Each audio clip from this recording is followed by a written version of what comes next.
Welcome to Voices from the Hill, celebrating the vibrant literary voices of the San Francisco Bay Area. I'm your host, Jennifer Barone, along with Joseph Carboni, owner of Telegraph Hill Books.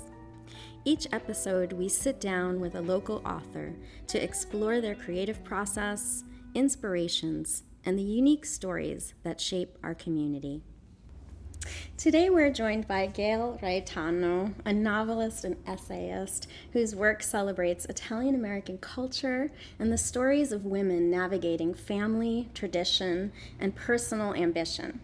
She's the author of Italian Love Cake, set in Depression-era New Jersey, and has contributed to anthologies exploring the Italian diaspora, including And There Were Red Geraniums Everywhere, Women's Voices of the Italian Diaspora in North America. We're excited to hear about her inspirations, her process, and the stories behind her novels. So let's dive in. Gail Reitano, welcome to Voices from the Hill, and also October's National Italian American Heritage Month, so happy Heritage Month. Thank you, Jennifer, so much, and thank you, Joseph, for hosting me in this beautiful Telegraph Hill Books. It's the most beautiful bookstore, actually, I've ever been in. And that's not an exaggeration. It's really something. Yes. Thank you so Thank much. you for being here. I'm so excited to have you here. Your work often explores Italian-American culture and experience, so I'd love for you to kick us off with reading a passage that you've chosen today and let us know why it holds special meaning for you. Well, I'm going to read first off from the anthology And There Were Red Geraniums Everywhere. It was published first in Italian by an Italian publisher in 2024, and then it was so well received in Italy. There was a lot of interest in Italian American stories, which I think surprised all of us how much interest there was. They decided to bring out an English edition, and so this is truly thrilling. And I'm going to start the reading, which kind of grounds all of my work where I come from in the southern New Jersey Pine Barrens, and having grown up with farmers on one side and business people on the other, third and fourth generation, so very established here and yet very much Italian and Italian American. Growing up Italian in the New Jersey Pine Barrens. We never referred to ourselves as Italian Americans, but simply as Italians, which was how we were seen by the Anglo-Saxon Protestants of our southern New Jersey town. I was 11 years old the summer I began packing blueberries on my grandparents' farm, a checkerboard of good and poor soil and veined by irrigation ditches. The farm was located between Philadelphia and Atlantic City in a town atop a 17 trillion gallon aquifer, the most important watershed in southern New Jersey. Was it a coincidence that it happened to mirror the Avellino of my great-grandfather with its claim to having the most important watershed in the south of Italy? Did I come from a long line of water diviners? With farmers on my mother's side and business people on my father's, I lived in two worlds. I grew up at the harbor, a beautiful 16-acre property with a generous lake frontage, swimming pool, 2 docks, and a pitch and putt course, courtesy of Uncle, the rich businessman my father's sister married. There was never any real money in our family until Maddie Reitano married Louis Colasurdo. Uncle increased his fortune by financing everything the boys returning home from World War II needed: cars, appliances, and personal loans. When Uncle bought the best property in town, a Tudor mansion built in the late 19th century by real English people, that house became our calling card. No matter how comfortable the homes of other well-off Italians, the harbor was a further rung up the ladder, a gift in the battle to assimilate, proving that we were better, and by that we meant less Italian. Within this larger grandeur was our more modest house, the long, low ranch my parents built on a smallish plot offered to them by Uncle. During blueberry season, Mom or Dad would drive me out of the tall wrought iron gates and toward the farm 3 miles away, leaving the town's perimeter as we crossed into endless fields of blueberries, barns, Quonset huts, and dusty farm roads. I felt the switch into this other life. I loved the hard physical work of the farm and being so far from the social pecking order of town, but after a long day of standing on the hard cement floor of the packing house, I was full of restless energy, and I longed for that first sight of the harbor and the short, enchanted drive down our private lane to the aquamarine of the swimming pool. There I stripped off my dirty clothes in the ladies' cabana, and stepping into the hot shower, felt the switch back into this charmed world. Should I read another short piece? Sure, go ahead. I was called on to read from our 4th grade American history book a section about immigrants. I cleared my throat and began, not fully understanding the words, but when I came to the phrase an undigested and indigestible element in our body politic and a constant menace to our free institutions, I was jolted from my fog. Not that I fully understood, not that I thought our history book could possibly include anything pertaining to me, but that I caught a whiff of that something Mom sometimes complained about. That year we studied the Pompeian ruins and those beautiful bodies found in poses resembling sleep. Fulminant shock, I learned, was when a body was struck dead as it lived before there was time for conscious reaction. Mom said that as a teenager, my great-grandmother Nicoletta would look up at Mount Vesuvius and wonder whether she would be in Italy long enough to see it explode again. As it happened, she wouldn't. She would make her way to this country, escaping poverty and volcanoes, and the way she would avoid a different set of hazards once she got here was by not learning English and remaining indoors. That's so fascinating to me. I'm glad you continued.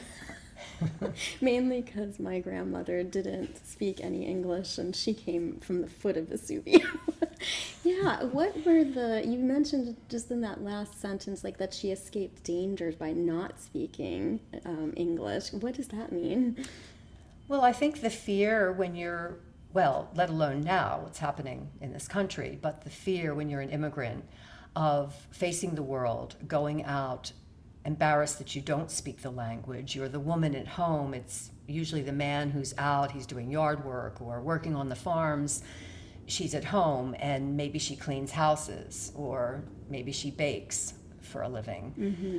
But she is homebound. And I think there is embarrassment, and I notice it in folks in our community, our own community, immigrants who are afraid, got embarrassed. I think even without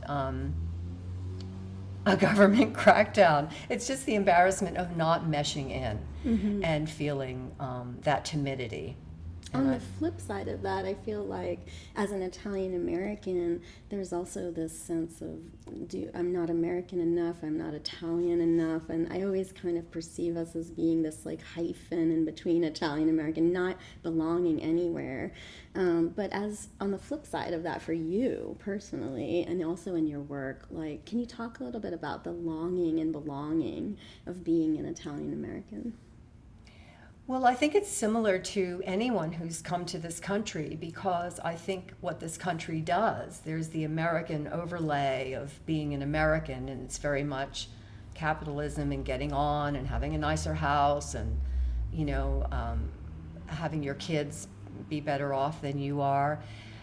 And I think that's true for everybody. And then you have the history that you're dragging along behind you of who you really are in your soul, or who your ancestors were, even if you're 3 or 4 generations removed. There is that longing. So you're always going to be pulled apart a little bit. You're always going to be this hybrid thing. I mean, if you travel to other countries with more homogenous populations, I don't know, maybe people feel it there too in some other ways, but I think here it's marked.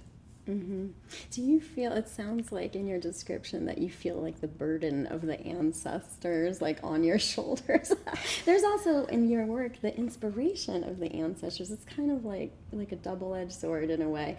But I love them. I do love them. I don't, but yes, there is a burden in the sense that I want to honor them and drag them into my present life. And that's not always so easy, because I don't really understand what their lives were like in Italy. I don't think we can understand. We were talking before about people going to Italy now, buying land. Where can I go?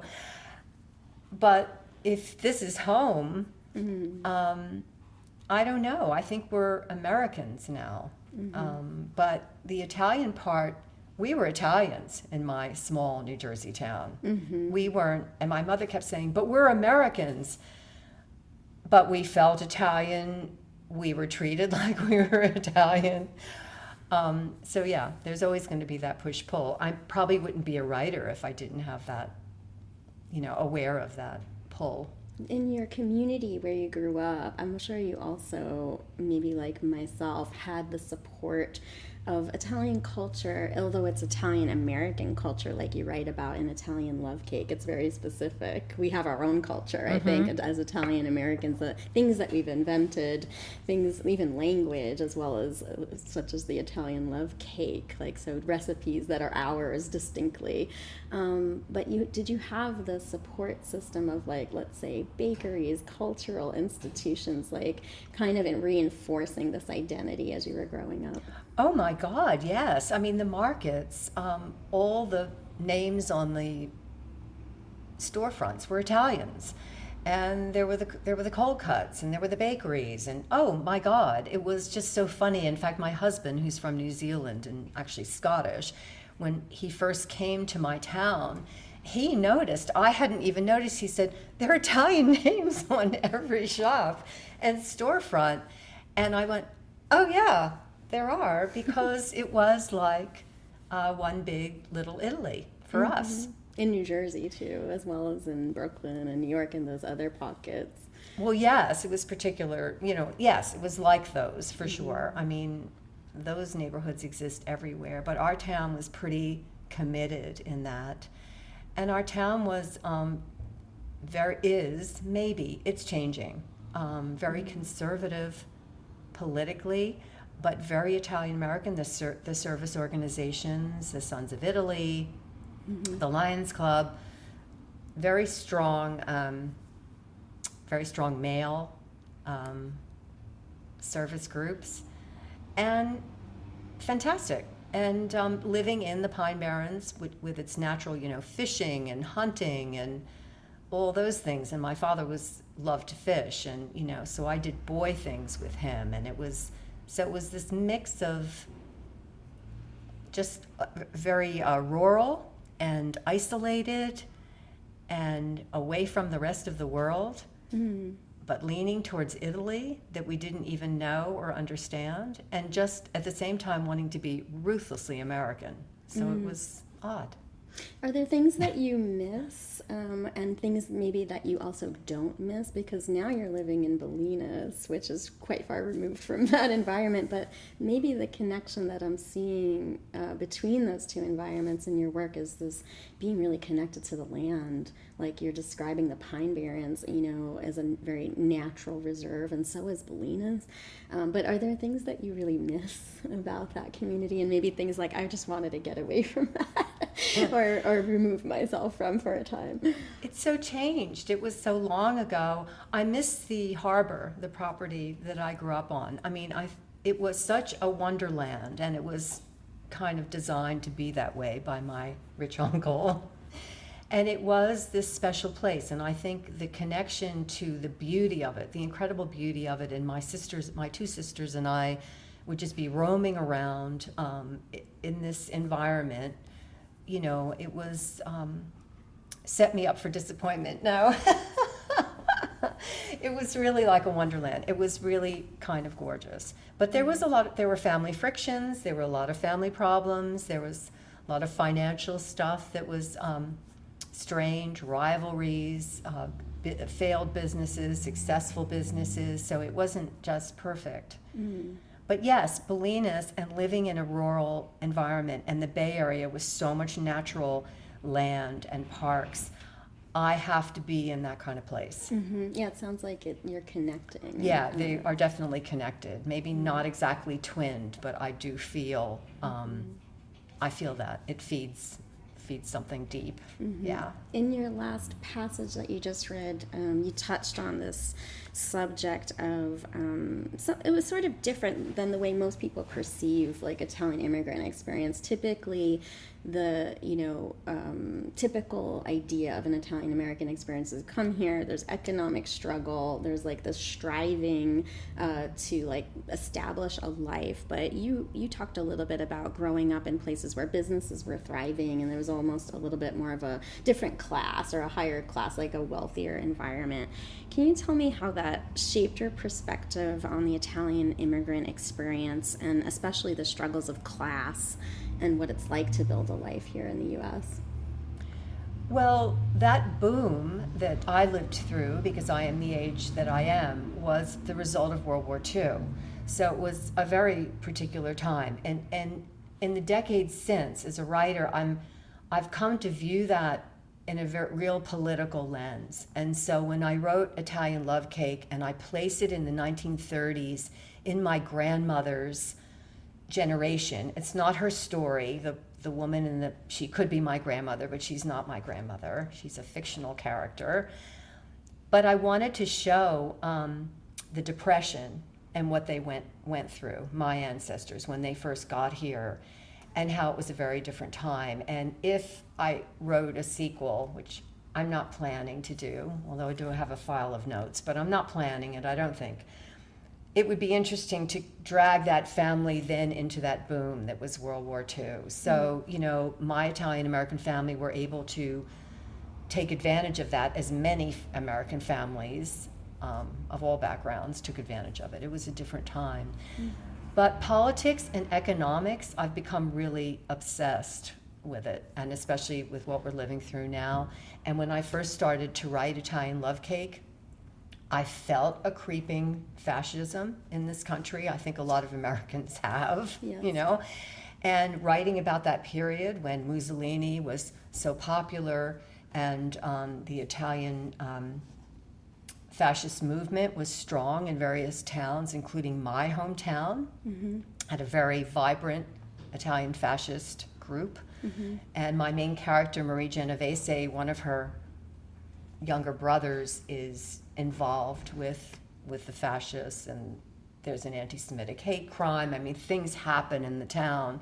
But I wanted to also center women and the family and food as the glue that was holding everybody together through all the terrible stuff that was going on. Because I believe in that, and that's, I think, Italian, but it's other cultures too. I believe in the power of, food and family and that nurturing thing. Because when people feel happy and they're well fed, they're not violent, mostly.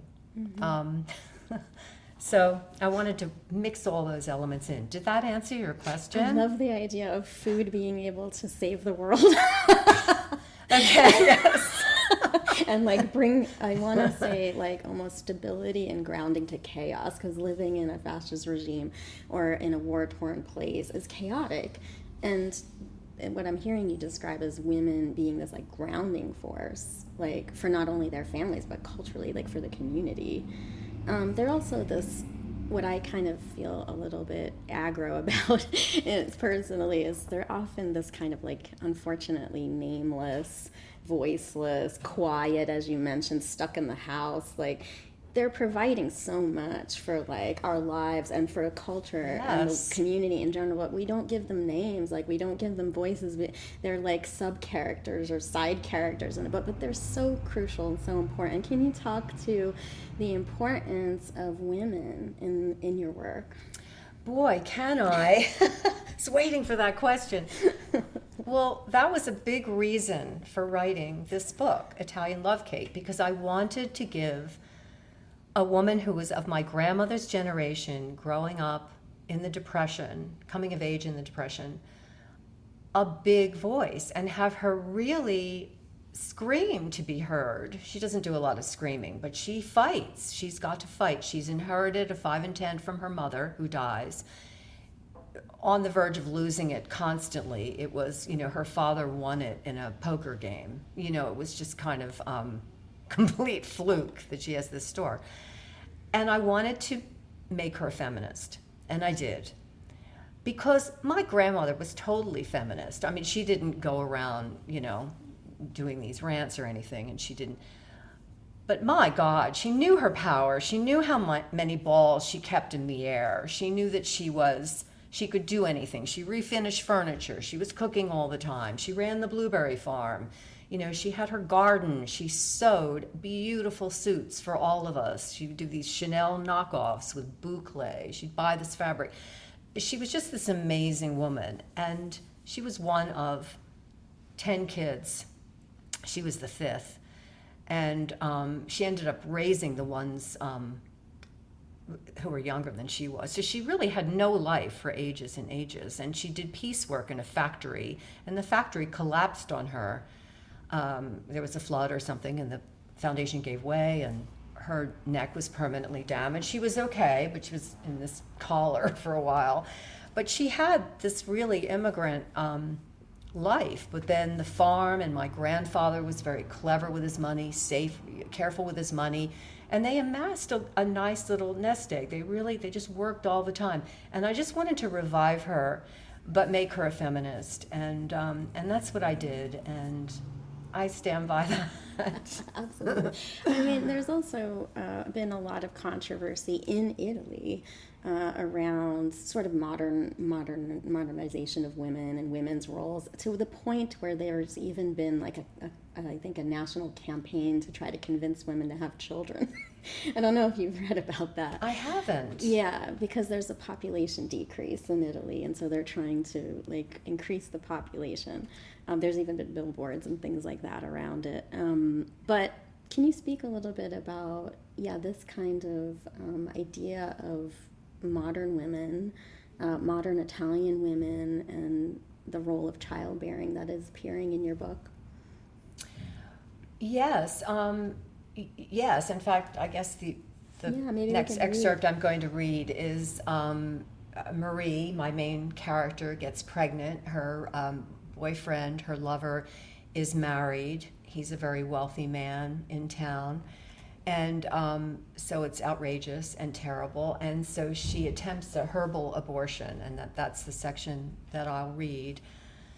I think that this is happening everywhere, this urge to turn back the time when women were just slaves in the home.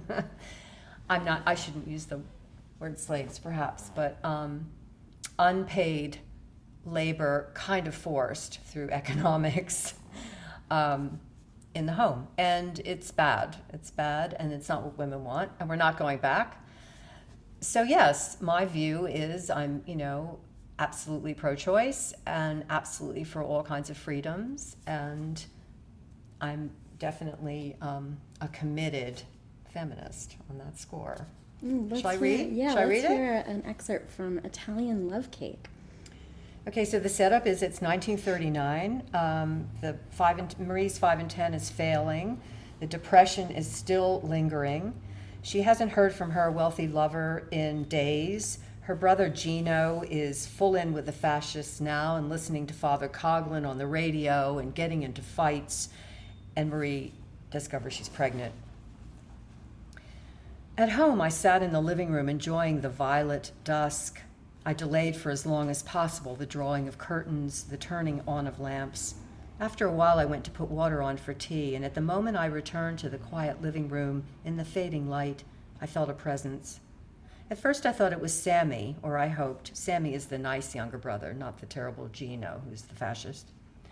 Knowing, of course, that he was in Camden with Gloria. I waited for the sound of his door opening, his slow shuffle to the bathroom or the kitchen, a sound that, real or imagined, gave me comfort.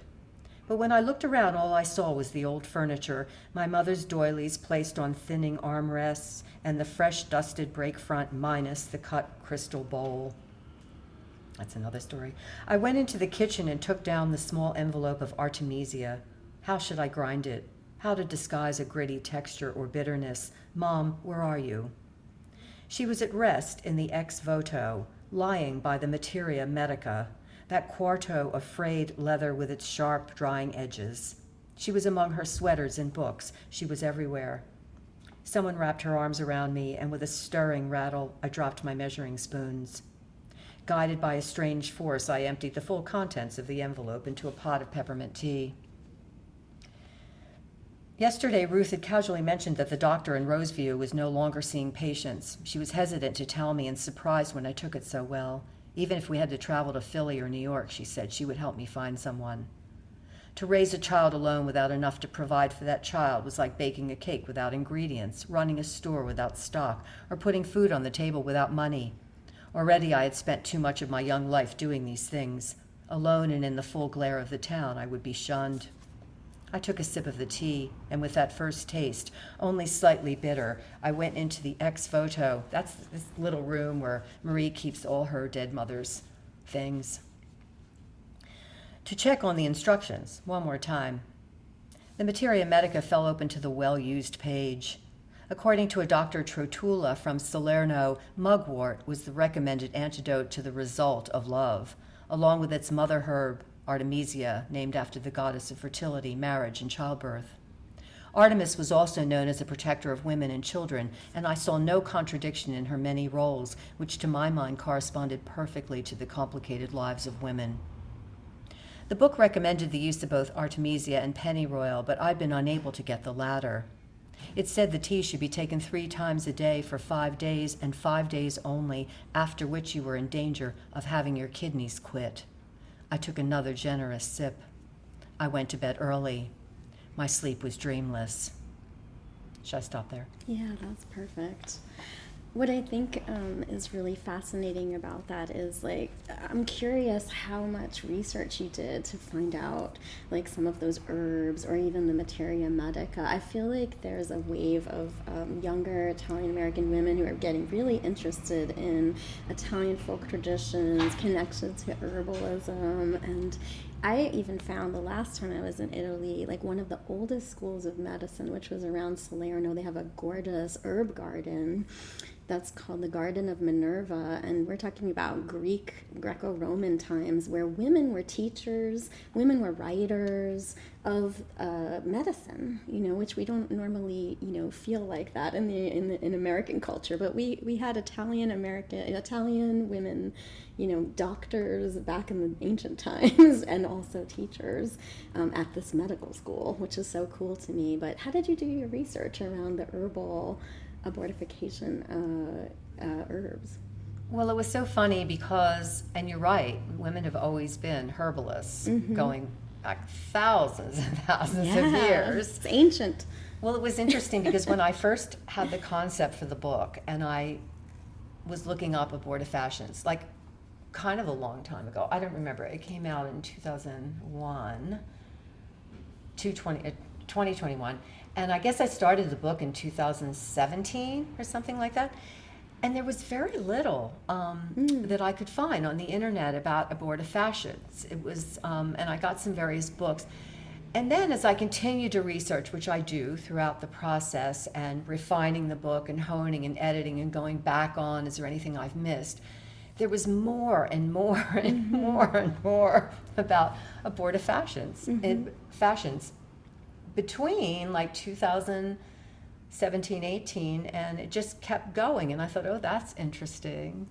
Just on track with the undoing of Roe v. Wade, kind of. So there was more, and more freely talked about, and young women, Italian American and otherwise, discussing it in blogs and forums. And podcasts. And podcasts. Yeah. And podcasts. And writing books now about it. Yes. It's amazing. Also, what I think is interesting, Ty, about mugwort, so of course we had mugwort in Italian folk tradition, Mediterranean, but the native indigenous people here also used mugwort, including the Miwoks and, in this land that we're inhabiting here. So, yeah, did you find anything interesting that tied to ancestral traditions for you in that research? Not with America so much. Well, yes, fennel. My mother had this memory of these fields of fennel near the high school, and she would be walking along with her girlfriends and holding hands, and she would talk about the smell of fennel, which of course is anise. Yes. And there's a lot of anise in my novel. In fact, at some point, someone said, you should call it The Taste of Anise, but I kept an Italian love cake anyway. But yes, there are definitely echoes of that. But I think also in doing my new book, which is set in the southern New Jersey Pine Barrens and about the ecology there specifically, I'm encountering all these herbs and rituals done by the Native American people that were the Lenni Lenape in southern New Jersey. Well, actually in other places in New Jersey too. Maybe not even so much in the South, although they did come through. I'm reading about all these rituals having to do with various trees, leaves and twigs and fronds and burning rituals. And I haven't delved into what the women in the book did with herbs, but it's time immemorial that this has been used. And of course, there's the promise that there are things in the forest that could cure everything that ails us, and that is always a thing in science. Absolutely. New Most compounds. medicines are coming from that. Yeah. Yeah, like most, over-the-counter even medications are Yeah. coming originally from that. Yeah. Yeah, I mean, right now we have Italian American Heritage Month, and oftentimes, people are upholding images of like Columbus, but you're writing about like indigenous like culture of the Pine Barrens. Like, do you see some kind of parallel there? Or, like, what inspired you to get into that subject matter? Well, just living there, being grown up there, and also there's a big fire element there. The Pine Barrens burn. They always have every summer. Spring is the worst time, actually, starting like late March, April, May, except there's no really bad time now. It's happening all the time, like it is here. Is that because of climate change? Oh, yeah. Okay. Oh, yeah. And the book is very centered along that. And Indians, of course, Native Americans had burning rituals in the Pine Barrens. In fact, they still do burning rituals. And I'm just scratching the surface of this because they have historically burned to prepare the land to clear it so the hunting was easier, so they could get animals for food, going back thousands of years. So their relationship to fire is very healthy and very medicinal and very purposeful. So I've been doing a lot of research about that. And the people growing up in the pines who call themselves Pineys, non-Native Americans, just, English, Scottish, Irish, Huguenot, French Huguenot, a whole kind of melt, because people would go to the Pine Barrens to hide. I mean, going way back, like Revolutionary War time, people would like straggle off and they would end up in the southern New Jersey Pine Barrens because it's a 1.1 million acre pine forest.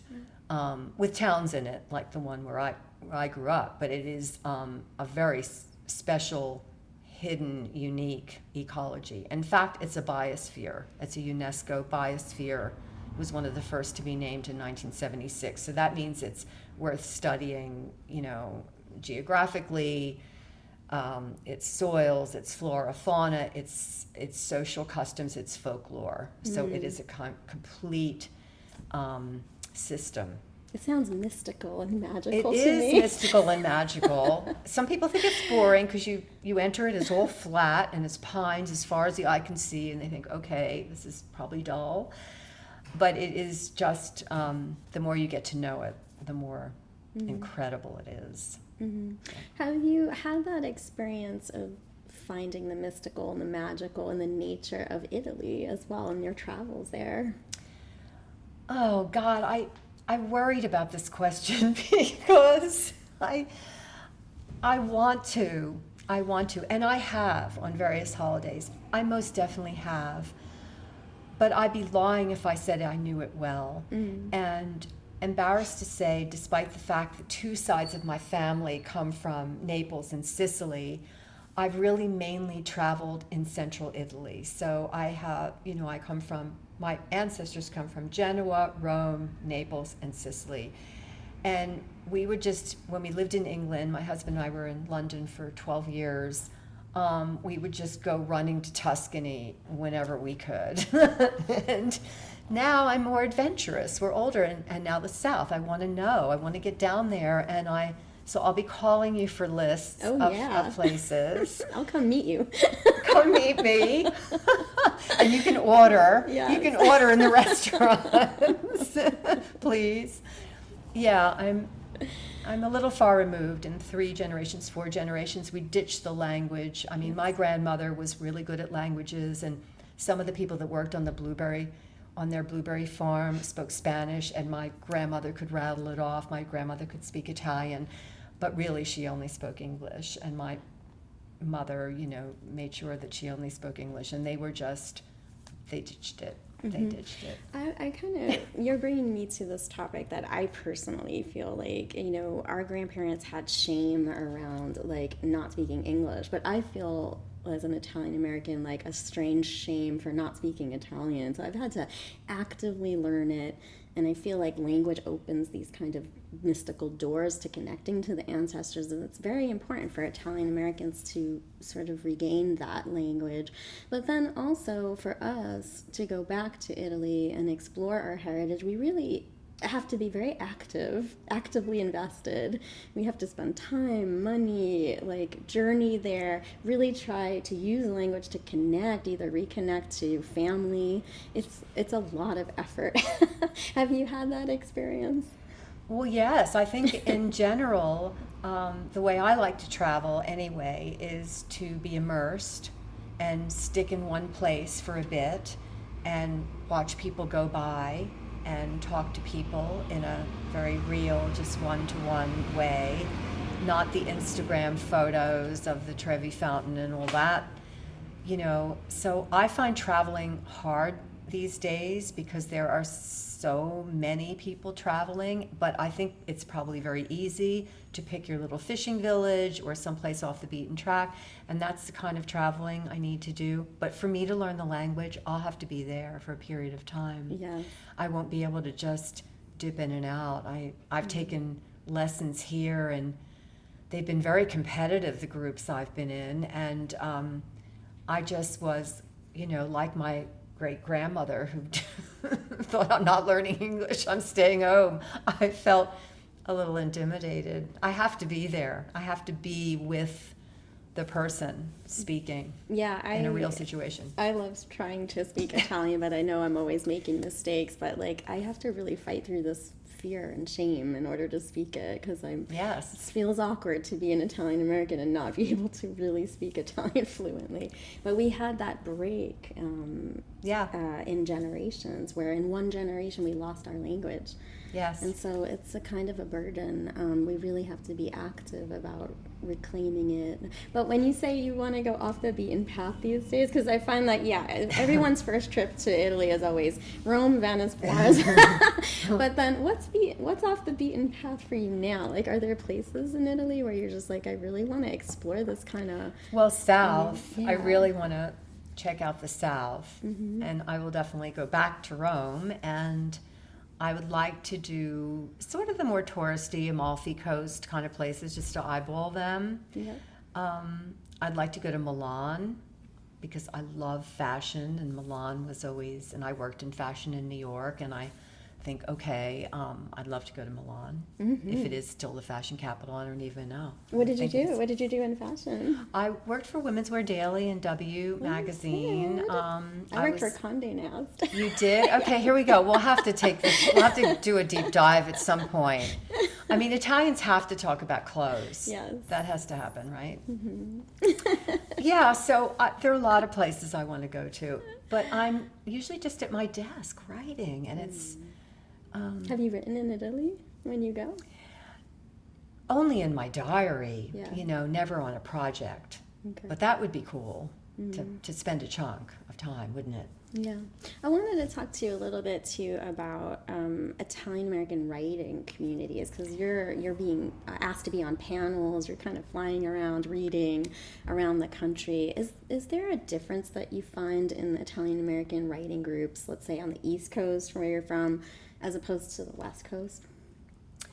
Well, yes, and I wonder if it's because I'm not as immersed I'm just getting my foot into what's here, and I'm now the West Bay Area representative of the National Organization for Italian American Women. Excellent. Which was started 23 years ago by Geraldine Ferraro and this doctor, I'm gonna not get her last name correct. I think her last name is Sisley, S-I-S-L-E-Y.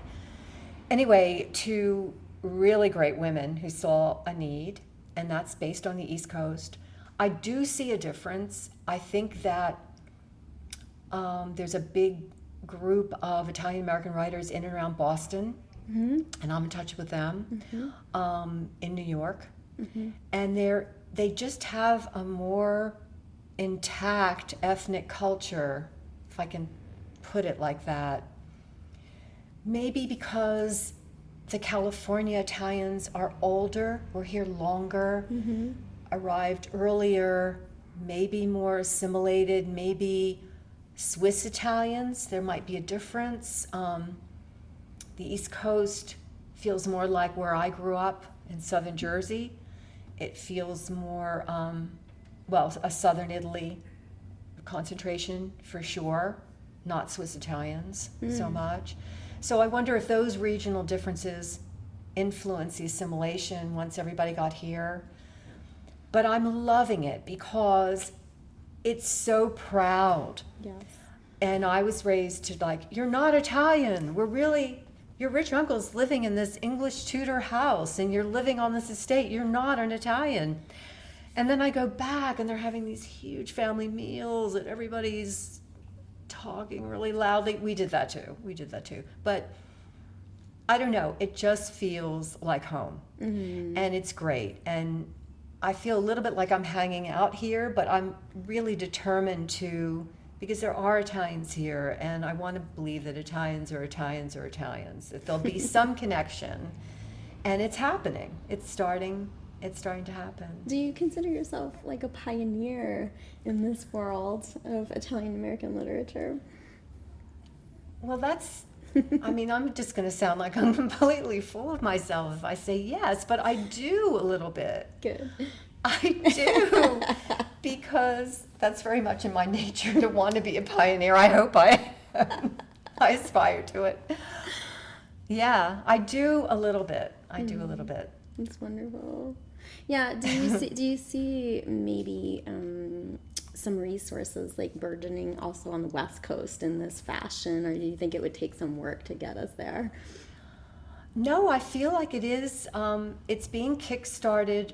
The East Coast is pushing. Cool. And they're pushing me and others.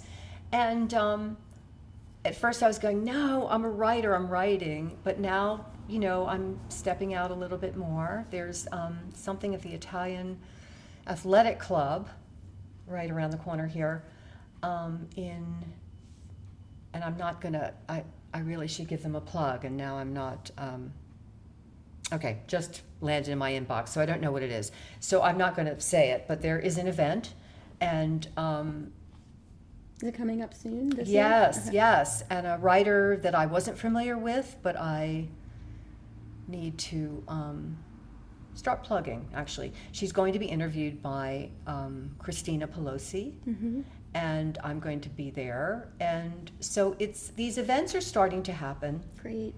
And that's really good. And it's really in its infancy.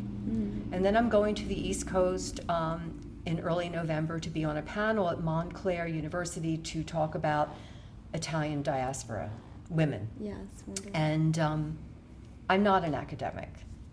I'm a writer, only. Not exclusively, but it's wonderful. It's so great to hear that these things are happening. It's really inspiring. I guess I want to land our interview with this last question, which is, what do you want to leave people with your work, the way you're heading towards? But then also, do you have any advice for like young up and coming writers, especially in the Italian American community, also women writers who are like trying to find community, trying to maybe approach these topics of their heritage, even though it's a struggle, it's an effort to get into that space, to reclaim it in some way for themselves in a way that's authentic. But yeah, do you have any kind of advice that you'd like to give to young writers who are coming into this space? Italian American writers? Sure. Read us, read the literature. Come to this fabulous bookstore. Just read it. My publisher for Italian Love Cake, my first novel, Bordighera Press, that's a good place to start. It's published the old greats like Helen Barolini and who wrote Christ in Concrete. They've published a lot of the old classic, Louise DeSalvo, but all new voices, so many new voices, and a lot of poetry, so if that's your thing. But I'd say read us, because we're all writing about the same thing, and that was a surprise to me to discover. I thought I had this unique story that was so incredibly unique. And then everyone's book I pick up, I go, you too? Really? That happened to you? That's what you think? And it was comforting. It was great because I felt so alone in it. Like, this is weird, full of shame. This might be very Italian. We could do a whole other program on Italian shame. We think we're alone, but really we're connected. We're all connected, and we're all doing the same thing. Yeah. Yeah, so it was comforting. Yeah. Oh, I love that so much. So do read us, because we have been sometimes a little ghettoized in fact, Bordighera Press, the way they started 34 years ago, was a need because at Purdue University, the founders were teaching there, and so many of their literature students were saying, Italian American students were saying, I got a note from this agent turning me down saying, put some food in your book or some mafia and we can sell it. Oh my goodness. I mean, that's on the nose. And they just got fed up with that kind of very lazy cultural shorthand for, leave me alone. So that's different. That's changed. That's changed. But we do need a readership, and we need some mentors. Yes, very much so. And I think you're one of them, right? You're coming into that space. No, I'm looking for one. I love it. Well, always I think what I love about your writing and what I see coming forward from the Italian American community is we might be touching on these kind of tried and true subjects, but you're putting this new spin on it. And there's always a new evolution of how we're perceiving ourselves as Italian Americans, how we're perceiving also our ancestry and in the past too. So I love that you're bringing that perspective forward in a new light, and for writers and readers alike. So it's lovely to hear. Yeah, thank you, Gail. Thank you. I just want to thank you so much for sharing your words and your process with us, your perspective, your heritage. It's been just such a pleasure to hear your work and to great questions, Jennifer. Thank you. Thank you, and to speak with you today. I feel so honored. For listeners who would like to learn more about Gail Reitano and her work, you can visit gailreitano.com and find her books at your local independent bookstores, including right here at Telegraph Hill Books. Thank you, Gail. Thank you.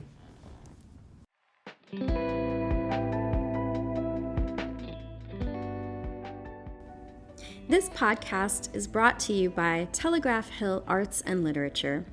If you enjoyed today's episode, please follow, subscribe, and leave us a review. Visit tellhighlit.org to find out about our local events such as author talks, writing workshops, and more. Consider making a donation to support our public programs.